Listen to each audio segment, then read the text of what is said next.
Tendering और right to recall के विरोध में सरपंचों ने लघु सचिवालय पर विरोध प्रदर्शन किया है। सीएम के नाम एडीसी को ज्ञापन दिया है। क्या मांगे हैं और चेतावनी भी इन्होंने दी है सरकार को, यदि उनकी मांगों को पूरा नहीं किया जाता है तो एक सरपंच एक ट्रैक्टर लेकर चंडीगढ़ कूच करेगा। साथ ही ये भी कहा है कि विधायकों को गाँव में नहीं घुसने दिया जाएगा, विरोध किया जाएगा। हमारे साथ यहाँ पर सरपंच एसोसिएशन की जिला अध्यक्ष शशिबाला तेवतिया हैं। क्या मांगे हैं ज्ञापन में, किस तरह से चेतावनी दी गई है?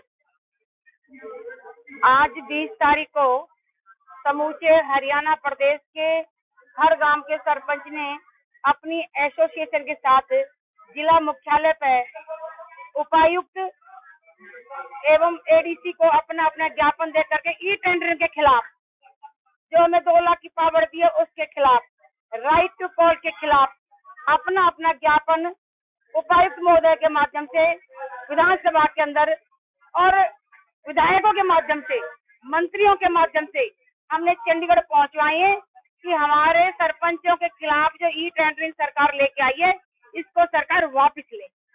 राइट टू रिकॉल की विरोध हो रहा है, क्या कहना चाहोगे इसको? और वो सरकार कह रही है कि ई टेंडरिंग से भ्रष्टाचार खत्म होगा। सरकार का कहना है कि ई टेंडरिंग से भ्रष्टाचार खत्म होगा। हमारा कहना है कि ई टेंडरिंग के माध्यम से हरियाणा प्रदेश में जो जो काम हुए हैं ना, वे काम भ्रष्टाचार ही पुकार रहे हैं। कोई बड़ी से बड़ी बिल्डिंग ले लो, बड़े से बड़ा प्रोजेक्ट ले लो, जो ई टेंडरिंग के खिलाफ हुए हैं वो भ्रष्टाचार ही चिल्ला रहे हैं।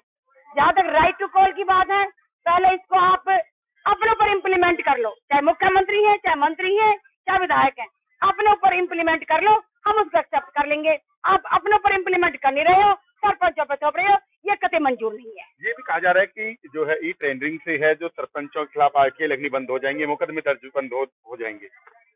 ऐसा कुछ नहीं है। पंचायत डिपार्टमेंट में मैंने नौकरी की है, ये लोग केवल गुमराह कर रहे हैं। और जो ई टेंडरिंग का सिस्टम है वो ये है कि जेई, एसडीओ, वीडीओ और सेक्रेटरी, ग्राम सचिव, सारा सिस्टम एज इट इज वही है। केवल इसमें क्या फंडा है, अब जो बड़े टेंडर है सारे, जैसे पंचायत में 1 करोड़ की अगर टोटल टेंडर हुए तो उन्हें जो पंचायत मंत्री है वो अपने चहेते देवेंद्र बबली के जो भतीजे वो ठेके का काम करते हैं, सीधा वो टेंडर उसमें इस हिसाब से देंगे। ऐसी एक नियम बनाएंगे ताकि वो नियम केवल एक ही फर्म पूरी कर पाएगी हरियाणा के अंदर। मैं उदाहरण के तौर पर बताना चाहता हूँ आपको कि इंडोर जिम, हमारे जो हरियाणा के जितने भी टोटल गांव हैं सबके अंदर इंडोर जिम का प्रस्ताव लिया है। वो एक जिम की कीमत 2 से 2.5 लाख रुपए, जिसके बिल कम से कम 8 से 9 लाख रुपए बिल पे की है। तो देवेंद्र बबली जी ने इसे केवल अपनी सरकार को गुमराह करके एक निजी फायदा के लिए ये सारा सिस्टम रचा है और इससे कोई बेनिफिट नहीं। राइट टू कॉल पर क्या कहोगे? उसका भी विरोध किया जा रहा है। राइट टू कॉल पहले एमपी और एमएलओ लागू हो, उसके बाद में सरपंच हम तत्पर हैं, तैयार, कोई दिक्कत नहीं। चेतावनी दी गई है कि अगर मांगे पूरी नहीं होती हैं तो चंडीगढ़ जाएंगे, हर सरपंच एक ट्रैक्टर लेके जाएंगे, कूच करेंगे चंडीगढ़ में। साथ ही कहा है कि विधायकों का भी विरोध होगा गाँव में। विधायकों का विरोध की ये बात है, 2024 में किसी कीमत पर अगर हमारी मांग नहीं मानी गई तो हम गाँव के अंदर एंट्री नहीं होने देंगे। आप क्या कहना चाहोगे जो आज प्रदर्शन किया है, ज्ञापन दिया? मैं ये कहना चाहूंगी, जो हमारे महात्मा गांधी का सपना था पंचायती राज को मजबूत करना, ये तो तानाशाह सरकार है बीजेपी की। ऐसी सरकार हमने आज तक नहीं देखी है। ये कमजोर, हमारी पंचायती राज को और कमजोर किया जा रहा है। गांव में ऐसे कोई भी विकास नहीं होगा। मान लिया 10 लाख का कोई काम टेंडर के थ्रू हो रहा है तो बचते बचते 6 लाख बचेगा, उसमें तो ठेकेदार भी कमाएगा, ठीक है, जीएसटी भी लगेगी, ठीक है ना। और अगर हम जैसे खुद सरपंच हैं, हम उस काम को कराएंगे तो वो जो उसका 40% और 50% जा रहा है वो भी हम गांव में ही लगाएंगे। एक सड़क के लिए जैसे आया, कई बार ऐसा भी होता है कि गांव में कुछ लोग ऐसे होते हैं, हम डायरेक्ट उनसे जुड़े होते हैं। ऐसा नहीं है, छोटी छोटी समस्याएं लेके आते हैं, कुछ काम ऐसे भी कराने पड़ते हैं जो अपनी जेब से कराने पड़ते हैं। तो ये तो सारा बिल्कुल कमजोर और भ्रष्टाचार बढ़ाने के लिए है। इसमें क्या, अपने ही उनके ठेकेदार आएंगे, उनको ही टेंडर मिलेंगे और वो जब टेंडर देके आएंगे तो बहुत हल्का काम, मतलब हल्के, पूरा मटेरियल इतना हल्का लगाएंगे क्योंकि उनको रिस्पॉन्स देनी होगी। ये भी कहा है केंद्रीय राज्य मंत्री ने कि सरपंच जिस तरह से विरोध कर रहे हैं उनको चुनाव आते आते मना लिया जाएगा। बिल्कुल नहीं मानेंगे जी, ये तो बिल्कुल सरासर, ये दरअसल ये ना क्या कर रहे हैं, ये बीजेपी की राजनीति है ना, वो है बांटो राज करो, लड़ाई झगड़े कराओ आपस में, ये नीति है बीजेपी की। और क्या कहना चाहते हो? 1994 से और आज तक 3000 रुपए सरपंच की जो मानदेय भत्ता है, मैं आपको बताना चाहता हूँ, 100 रुपए पर डे में, इससे सस्ता मजदूर, सोशल वर्कर और कहीं भी नहीं है। और मैं एक चीज बताना चाहता हूँ आपको, कह रहे टेंडर से, टेंडर 10 लाख रुपए आए कहीं से भी, तो 10 लाख रुपए में आपने माइनस भर दिया भाई, 7 रुपए भर दिए, यानी कि 7 लाख भर दिए।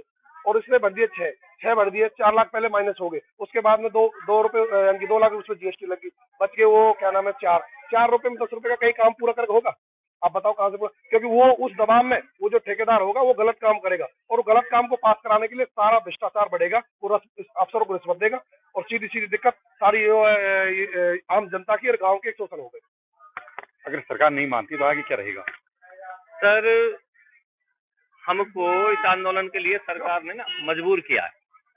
मैं आपसे के चैनल के माध्यम से एक बात कहना चाहूंगा कि जब सीएम साहब का इस पलवल डिस्ट्रिक्ट को ये सरकार इतनी कमजोर समझती है कि अगर कोई पंचायत मंत्री का दौरा है वो सबसे पहले पलवल में करा दिया, सीएम साहब का वो रहा अभिनंदन समारोह वो सबसे पहले पलवल में करा दिया। उनसे पहले मंत्री जी आए हमारे यहाँ पे पलवल में, एक दिन पहले बाबा फार्म हाउस में प्रोग्राम हुआ, उसमें हमको आश्वासन दिया कि यहाँ पे सबको, सरपंचों को, जिला परिषद वगैरह सबको अपनी बात रखने का मौका दिया जाएगा। वहाँ कुछ नहीं दिया। हमने उसी दिन मुख्यमंत्री के सामने ये चेतावनी दे दी थी कि हम अपने ऑल हरियाणा एसोसिएशन की कमेटी बना के और अपना आंदोलन शुरू करेंगे। बाकी हमारी सरकार से देखो कोई निजी दुश्मनी नहीं है, हमने ही तो सरकार को बनाया है, सरकार को हमने बनाया, वोट दिया, हम बूथ लेवल के कार्यकर्ता हैं। इसका मतलब ये थोड़ी जब अपनी जान पे बनेगी तो क्या लगती है सरकार? जब हमारे हकों को, हमारे बनाए हुए आदमी हमारे हकों के लिए फैट गए, पंचायती राज को खत्म करने के लिए फैट गए, तो हमें क्या प्रेम रह गया उनसे? भैया बिल्कुल ठोक के विरोध करेंगे। और आने वाले समय में हमने जो विधानसभा सत्र जो चल रहा है, इसके लिए सबसे पहले डीसी मैडम को, उसके बाद में हमने सारे एक करके सारे विधायकों को ज्ञापन दिया। तो हमारा मेन मकसद यही था कि जो विधानसभा सत्र चला इसमें हमारी बात मान ली जाएगी। अगर नहीं मानी जाती है तो सरपंच एसोसिएशन की तरफ से हमारा अगला कदम तैयार होगा, एक सरपंच, एक ट्रैक्टर और चंडीगढ़ कूच। देखिए, हमारे साथ सरपंच जिनका कहना है कि पूरी साफ चेतावनी दी है कि यदि उनकी मांगों को नहीं माना जाता है तो आने वाले दिनों में एक गांव से एक सरपंच एक ट्रैक्टर लेकर चंडीगढ़ कूच करेगा।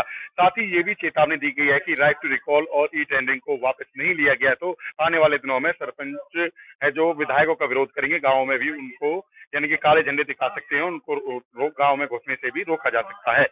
पलवल से दिनेश कुमार, न्यूज़ 18 हरियाणा।